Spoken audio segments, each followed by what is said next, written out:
Entrevista Venevisión. Líder en opinión. Por tu canal independiente, Venevisión. Amigos, vamos a hablar de economía con José Manuel Puente, economista, profesor del Instituto de Estudios Superiores de Administración. IESA, bienvenido como siempre a Entrevista Venevisión. Un gusto estar aquí, Eduardo. La gran tarea, intentar que la gente, que todos podamos comprender qué puede estar pasando en la economía.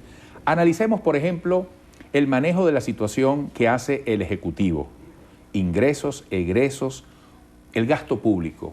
¿Y cómo podemos evaluar el comportamiento en ese sentido en los últimos meses? Hay data pública, el Tesorería Nacional publica lo que es ejecución de gasto primario. Gasto primario es el gasto público que inyecta el gobierno en la economía una vez que uno descuenta pagos de deuda, amortización e intereses. Ese gasto público en el primer semestre del año se ha reducido, se ha contraído.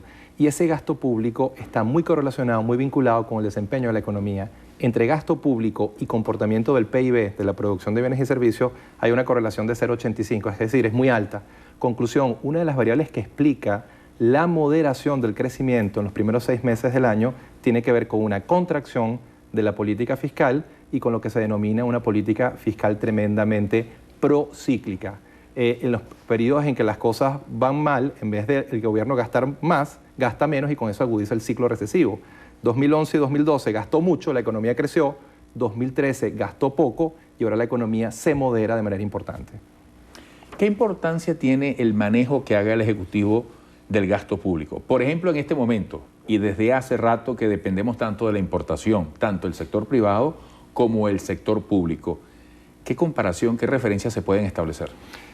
Un ejemplo que creo que puede ser muy intuitivo para la gente que nos ve es lo que está pasando con construcción y la misión vivienda. La misión vivienda creció a altas tasas en el 2011 y 2012 y ahora en los 2 primeros trimestres del año sufre tremendas contracciones. ¿Qué quiere decir eso? Que el gobierno recortó de manera brutal el gasto público social y particularmente en el sector vivienda. Y el sector vivienda y misión vivienda sufrieron contracciones de más de 20 puntos en el primero y segundo trimestre del año. Ahí es muy claro por qué razón uno ve las misiones vivienda básicamente paralizadas, edificios técnicamente sin terminar y es que están vacíos, básicamente porque la ejecución presupuestaria se redujo de manera importante.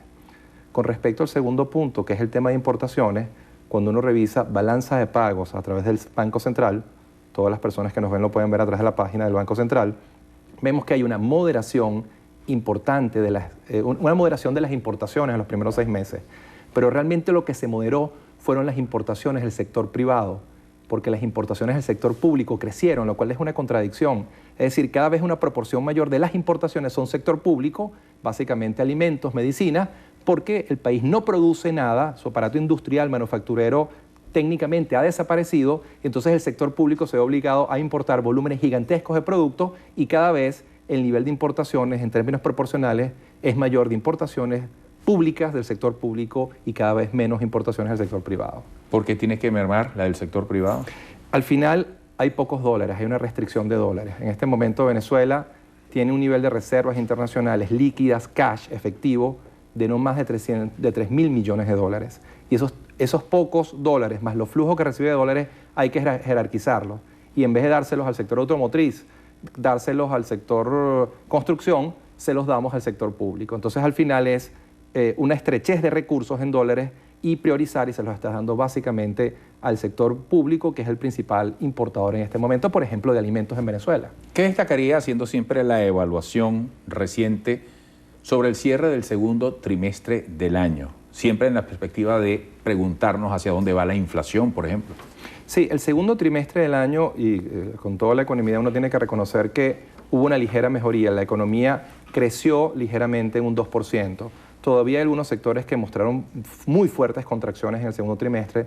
Se contrajo minería en menos 21%, se contrajo construcción, se contrajo transporte, pero en el global la economía crece 2%. Un crecimiento tibio, pero que es mejor que una contracción. En paralelo, la inflación ha seguido subiendo, creciendo, y para los primeros, o para los 12 meses, entre julio 2013 y julio 2012, la inflación acumulada es del 42.6%. Es decir, este año inevitablemente la economía venezolana va a tener una inflación que va a estar entre el 40 y el 45%. En los últimos 12 meses tenemos 42%, lo que es la inflación, y siempre lo digo porque es duro, pero es así, es la inflación más alta del continente y probablemente va a ser este año la inflación más alta del mundo, 42.6% en 12 meses, y que está teniendo impactos devastadores sobre todos nosotros y especialmente sobre los más humildes. Y con esto cierro el comentario, porque es 42% el global, pero la inflación en alimentos de los últimos 12 meses ha sido del 60%. Dentro de este panorama, con todas las expectativas que tiene el país en procura de que haya más eficiencia en el sistema cambiario, se anunció el SICAD, las subastas, se habla de diálogo, hay reuniones entre el factor público y el sector productivo privado. ¿Qué está faltando entonces? ¿Qué está pasando para que haya más eficiencia con el manejo cambiario?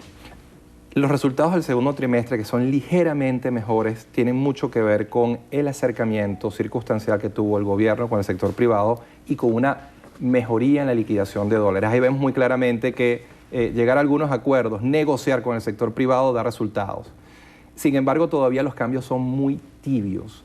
Para que la economía recupere la senda de crecimiento con baja inflación, que crezca las tasas, que está creciendo Perú, que está creciendo Panamá, que está creciendo Chile, tiene que haber un cambio de 180 grados en la política económica. Y eso implica un replanteamiento total de la política monetaria, cambiaria y fiscal, en particular la cambiaria. Los economistas somos buenos siempre criticando, pocas veces buenos haciendo propuestas. Yo creo que hay que, y quiero ofrecer propuestas, hay que flexibilizar el esquema cambiario. Tenemos que ir ajustando paulatinamente el 630, lamentablemente a lo largo de 2 o 3 años, irlo ajustando sin generar grandes sobresaltos sobre el salario de los venezolanos, pero ajustándolo, porque a 630 es imposible que el sector exportador pueda exportar. Segundo, yo creo que tenemos que ir a una legalización del mercado negro, llevarlo a un mercado permuta, un mercado que sea legal, donde empresas, donde inversionistas del resto del mundo que tienen dólares los puedan llevar por vías legales y puedan alimentar los dólares que requiere la economía. Perdón, ¿esa legalización tendría un efecto de aminoramiento de ese mercado que usted acaba de citar? Sí, si el mercado negro lo legalizamos, obviamente eso va a tener un impacto negativo que pudiera ser en inflación, pero también podría ser un mercado legal donde muchas empresas, muchos venezolanos y extranjeros traerían sus dólares para poder alimentar los dólares que requiere la economía. El cuello de botella central en materia económica en este momento es que la economía está seca de dólares y necesitamos con pragmatismo y con inteligencia y con capacidad técnica generar un esquema cambiario que logre suministrar la cantidad de dólares que requiere la economía. Entonces hay que ajustar paulatinamente el 630, llevarlo a un tipo de cambio de equilibrio y tenemos que, en mi opinión, legalizar el mercado negro, llevarlo a un mercado permuta oficial para que las empresas que necesiten dólares puedan ir a ese mercado y puedan tener los insumos para producir y para poder llevar sus dividendos a casa matriz. Uno suele escuchar como consumidor, como usuario, al comerciante, al productor, a quien te expende un producto o un servicio que tiene dolores de cabeza, preocupaciones para la reposición. Entonces le dicen a uno, te vendo a un precio y no sé cuánto tengo que gastar para reponer eso que te he vendido a ti. Ese asunto aparentemente que se convierte en un nudo, ¿cómo se desata, cómo se resuelve? Es muy claro lo que está pasando. En este momento, si un importador, un viajero necesita $1 para viajar, no hay. Está el mercado completamente seco de dólares. Y en la medida que esa sequía se ha agudizado, el tipo del mercado negro ha ido subiendo y esta es la primera vez en la historia económica venezolana que el tipo de cambio del mercado negro es 6 veces el tipo de cambio oficial. En el mercado o el control de cambio del 89 o del 96, el mercado negro nunca fue 6 veces el valor del tipo de cambio oficial. En este momento es 6 veces.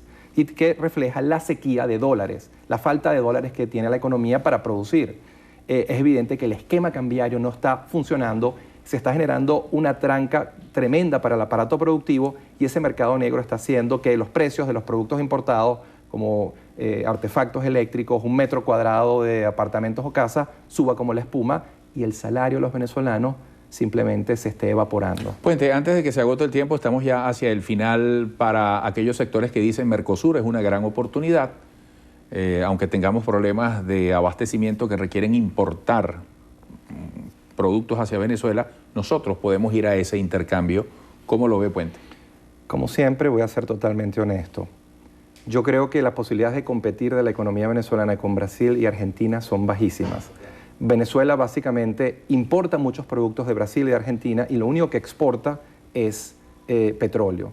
En el pasado nosotros teníamos un gran socio comercial que era Colombia, donde había una gran simetría en términos de patrones de comercio. Con Colombia teníamos una historia, compartíamos una frontera, hacíamos buenas relaciones y deberíamos seguir compartiendo un futuro. Teníamos una historia y deberíamos haber compartido un futuro.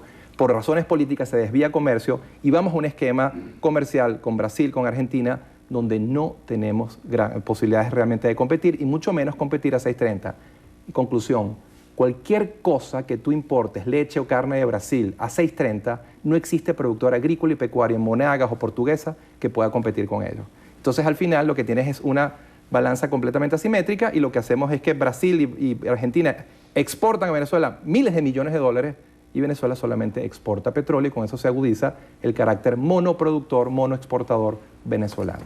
Gracias por esta nueva visita. Hasta pronto. El gusto es mío. Muchas gracias. José Manuel Puente, economista y profesor del Instituto de Estudios Superiores de Administración IESA. Bueno, feliz fin de